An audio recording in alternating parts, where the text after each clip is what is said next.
Good evening students. चलते हैं हम अपनी नेक्स्ट क्लास में। कल मैं आपको पढ़ा रही थी कल आपको मैं बता रही थी RAS system, reticular activating system. इसे बोलते हैं हम reticular activating system, reticular activating system. ठीक है, ये रेटिकुलर एक्टिवेटिंग सिस्टम क्या होते हैं? ये आपके ऐसे फाइबर्स होते हैं जो आपके ब्रेन पेडंकल्स, जो आपके कहना चाहिए मस्तिष्क ब्रंथ होते हैं। ये मस्तिष्क ब्रंथ आपके कहाँ पाए जाते हैं?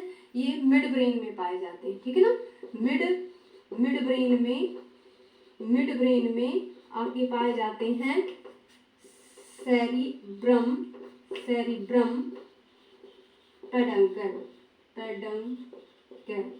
ठीक है, या पेडंकल को हम स्टाल भी बोल सकते हैं। ठीक है, मस्तिष्क ब्रंथ इन्हें हम बोलते हैं हिंदी में मस्तिष्क ब्रंथ। कैसा होता है एक मिड ब्रेन का डायग्राम? मिड ब्रेन आपका ऐसा होता है, ये ऐसे, ये मिड ब्रेन होता है। ये आइटर होता है, ये आपके 4 ऑप्टिक लोब होते हैं, 2 एंटीरियर, ये 2 आपके एंटीरियर होते हैं और 2 ऐसे आपके पोस्टीरियर होते हैं। तो 2 आपके ऐसे पोस्टीरियर होते हैं, ये आपके कहलाते हैं ऑप्टिक लोब। ठीक है, तो 4 ऑप्टिक लोब होते हैं। जो आगे के ये लोब होते हैं ये आपके देखने का कार्य करते हैं, और जो पीछे के ऑप्टिक लोब होते हैं ये आपके सुनने का कार्य करते हैं। यहाँ आपके पाए जाते हैं ये सेरिब्रम पेडंकल, ये होते हैं सेरिब्रम पेडंकल। इन्हें हम क्रूरा सेरिब्राई भी बोलते हैं, क्रूरा सेरिब्राई। ठीक है, या इन्हीं को सेरिब्रम पेडंकल बोलेंगे।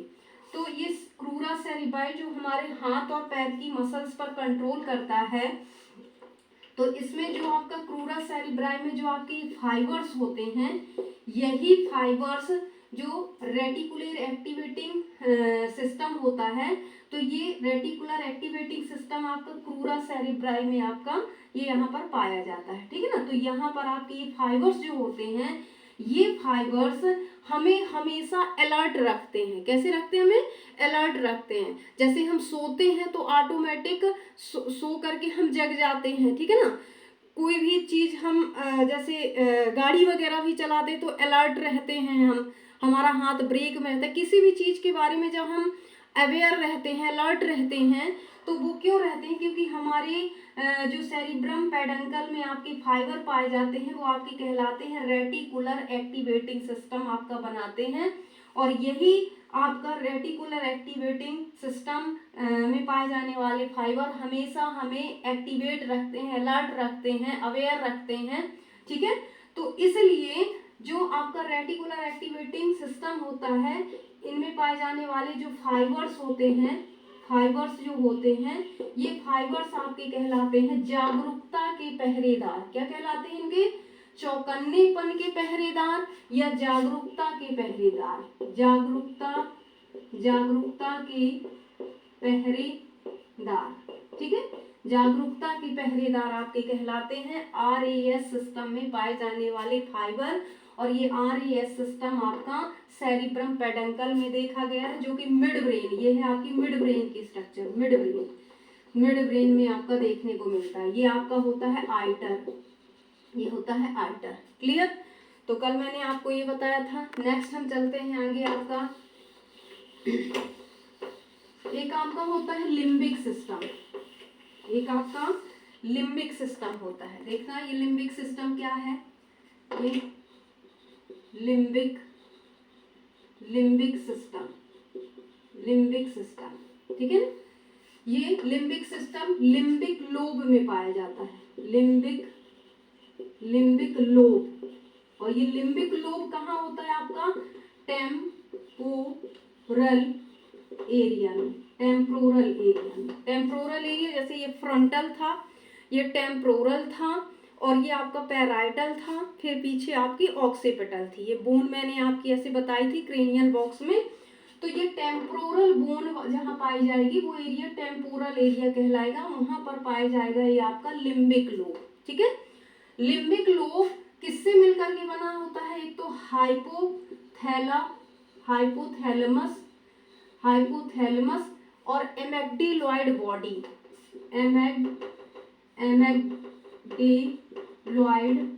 एमेक्टिलॉइड बॉडी। ये एमेक्टिलॉइड बॉडी क्या है? ये एमेक्टिलॉइड बॉडी आपकी पाई जाती है बेसल न्यूक्लियाई में, ठीक है ना। तो इन दोनों से, हाइपोथैलेमस और एमेक्टिलॉइड बॉडी से बनता है लिम्बिक सिस्टम। ये लिम्बिक सिस्टम का क्या वर्ग है? चूंकि हाइपोथैलेमस है तो हाइपोथैलेमस के जो फंक्शन होते हैं, जैसे हमारे जो भी हमारा बिहेवियर होता है, व्यवहार, हमारे व्यवहार को प्रदर्शित करता है, मीन्स जितने भी हमारी इमोशंस होते हैं, ठीक है ना, ये हमारी इमोशन से संबंधित होती हैं, ठीक है ना, हमारी इमोशन से संबंधित होती हैं, ठीक है। और जो आपके ये एमेक्टिलॉइड बॉडी होती है, ये बॉडी संतुलन में भी, जैसे चलते समय हाथ पैर की जो गति, जी पैर हाथ जो आपके चलते समय ये हिलते हैं, तो ये जो हाथों का चलते समय हाथों का हिलने वाली जो गति होती है वो एमेक्टिलॉइड बॉडी वगैरह आपका क्या करता है? कंट्रोल करता है।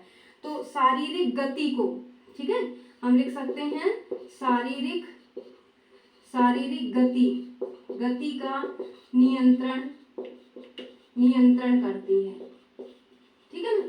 ऐसे और भी हाइपोथैलेमस के जो वर्ग हैं, जैसे टेम्परेचर का वर्क करती है, भूख प्यास का बोध कराती है, ये सभी आपके लिम्बिक सिस्टम में देखने को मिलेंगे, ठीक है। तो इस तरह से ये मैंने आपको लिम्बिक सिस्टम बताया।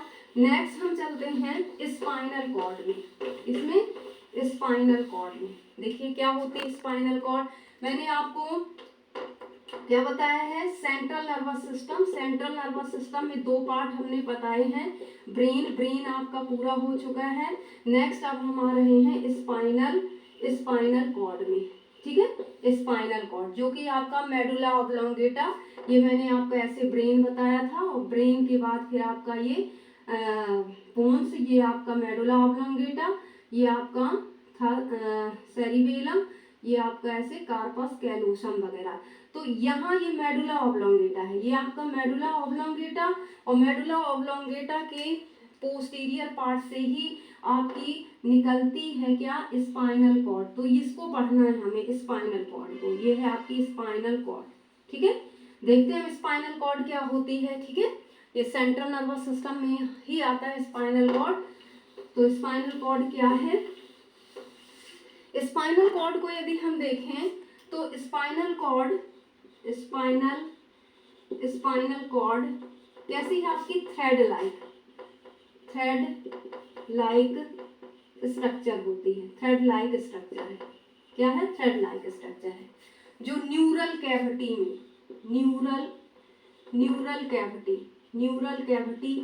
में होकर गुजरती है, ठीक है। मतलब जो नोटोकॉर्ड होती है, नोटोकॉर्ड की कैविटी बनती है, उसे न्यूरल कैविटी भी बोल सकते हैं। तो वहां पर आप, वहां से सीधी आपकी आती है। ये आपकी कहाँ से निकलती है? ये मेडुला ऑब्लोंगेटा से निकलती है, ठीक है। ये आपकी क्या करती है? अनैच्छिक क्रियाओं का नियंत्रण करती है। ये अनैच्छिक, या हम बोल सकते हैं इनवॉलेंट्री एक्शन पर,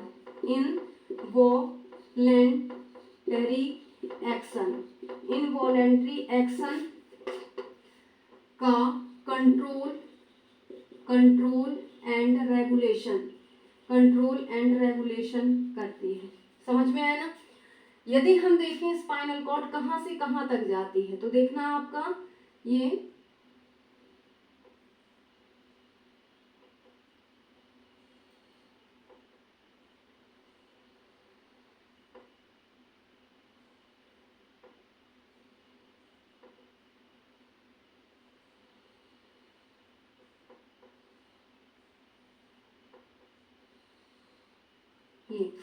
ऐसे ये हमारी ये पीठ वाला पोर्शन है आपका बैक साइड का। तो ये आपका यहाँ ऊपर ये मेडुला ऑब्लोंगेटा है, ये मेडुला ऑब्लोंगेटा, और मेडुला ऑब्लोंगेटा से ये आपकी निकल रही है स्पाइनल कॉर्ड। समझ में आया ना? ऐसे तो ऊपर की तरफ ये फूली हुई सी रहती है जब निकलती है, और ये आपकी सर्विकल यहाँ पर गर्दन पास आपकी जो सर्विकल वर्टिब्री होती है वो 7 होती हैं। तो C1 फर्स्ट को हम एटलस बोलते हैं, C1 तो सर्विकल वर्टिब्री आपकी फर्स्ट। तो सर्विकल वर्टिब्री फर्स्ट से ये आपकी ऐसी फूली हुई सी आती है, और फिर नीचे ये आपका होता है थोरिकल रीजन, थोरेक्स रीजन, ये थोरिकल रीजन। फिर यहाँ से आपका ये जो फूला हुआ भाग है ये कहलाता है लंबर रीजन। लंबर रीजन में आपकी ये लंबर रीजन आपका ये L1, ये आपका फर्स्ट आपकी L1, यहाँ 5 होते हैं, L1 L2 L3 और L4। जो आपकी L3 और L4 जो होती है ये level of lumbar puncture area कहलाता है। क्या कहलाता है? Level of lumbar puncture area. क्या होता है level of lumbar puncture area? यहाँ इन्हीं L3 और L4 में ही हमें जब कोई भी सर्जरी होती है तो एनेस्थीसिया दिया जाता है। तो एनेस्थीसिया हमारी लंबर 3rd और लंबर 4th वर्टिब्री पर दिया जाता है। क्लियर? ठीक है। नेक्स्ट आपका यहाँ रहेगा सैकरम, ये आपका ये सैकरम वाला पोर्शन रहेगा, ये सैकरम, S फॉर सैकरम, और लास्ट रहेगा आपका कॉक्सियल। ठीक है, ये कॉक्सियल एरिया।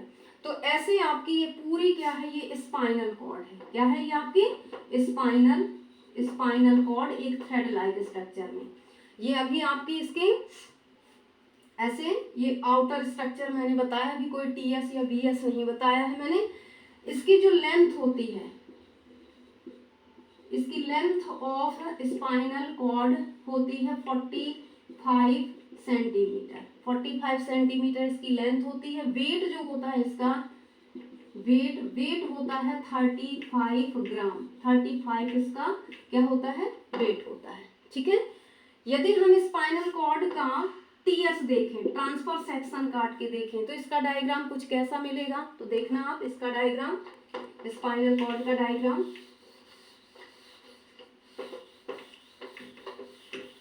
स्पाइनल कॉर्ड का हम TS देखते हैं। TS ऑफ, ये देखना, TS of spinal cord, TS of spinal cord, TS of spinal cord मेरु रज्जु कहलाती है ये। तो देखना इसका कैसे बनाते हैं।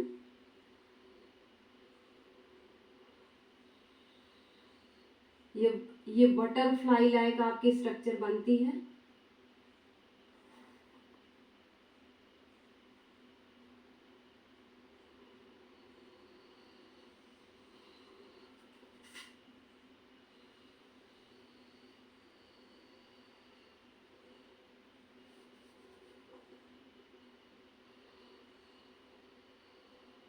ऐसे इसके 2 पार्ट रहेंगे।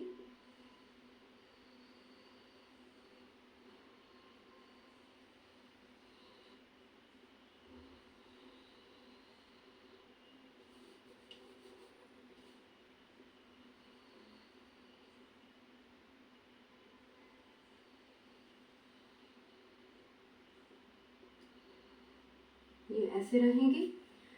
बीच में रहेगी आपकी क्या, सेंट्रल कैनाल या न्यूरल कैनाल भी बोल सकते हैं।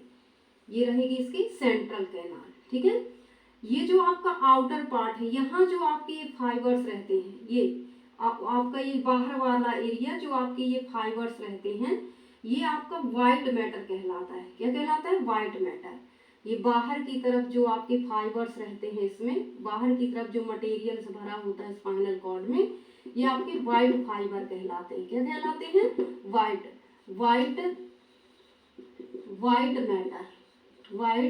मैटर।